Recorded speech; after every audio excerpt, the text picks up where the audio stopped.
करून देण्यात येत आहे असं त्याने सांगितलं. टाळेबंदी लागणार नाही केंद्र सरकारनं जाहीर केले.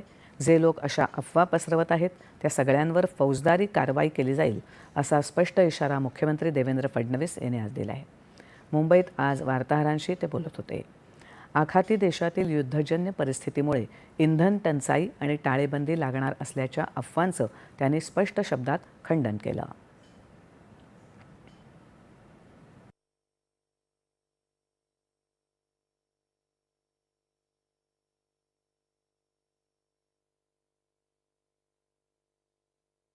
लॉकडाऊन लागणार नाही हे केंद्र सरकारने जाहीर केलेलं आहे. जे लोक अशा अफवा पसरवत आहेत त्या सगळ्या लोकांवर फौजदारी कारवाई केली जाईल.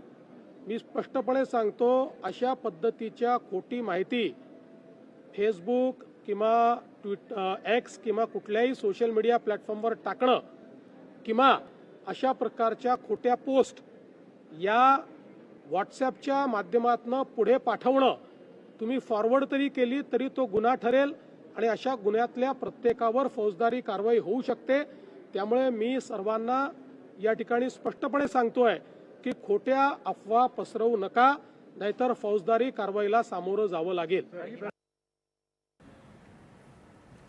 दरम्यान युद्धजन्य परिस्थितीमुळे कच्च्या तेलाच्या किमती वाढल्या असल्या तरी त्याचा परिणाम सामान्य नागरिकांवर होऊ नये यासाठी केंद्र सरकारनं पेट्रोल डिझेलवरील उत्पादन शुल्क प्रति लिटर 10 रुपयांनी कमी करण्याचा निर्णय घेतला आहे. त्यामुळे वाढीव दराचा भार ऑइल कंपन्या तसंच केंद्र सरकार उचलणार असून नागरिकांना अतिरिक्त दराचं इंधन खरेदी करावं लागणार नसल्याचंही फडणवीस यांनी स्पष्ट केलं. युद्धामुळे जे काही तेलाचे भाव वाढले आहेत त्याचा इम्पॅक्ट हा सामान्य ग्राहकावर येऊ नये म्हणून प्रति लिटर पेट्रोल डिझेलवरची एक्साईज ड्युटी ही 10 रुपयांनी कमी केली आहे. त्यामुळे कच्च्या तेलाच्या वाढलेल्या भावाचा इम्पॅक्ट हा आता ऑइल कंपनी सहन करणार आहेत आणि भारत सरकार सहन करणार आहे. त्यामुळे सामान्य ग्राहकाला अधिकच्या दरात पेट्रोल डिझेल घ्यावं लागणार नाही. मी याबद्दल भारत सरकारचे आणि प्रधानमंत्री देशात पेट्रोल डिझेल तसंच घरगुती गॅसचा पुरेसा साठा उपलब्ध असल्यानं नागरिकांनी अफवांवर विश्वास ठेवून अनावश्यक साठेबाजी किंवा पंपांवर गर्दी करू नये असं आवाहनही त्यांनी यावेळी केलं.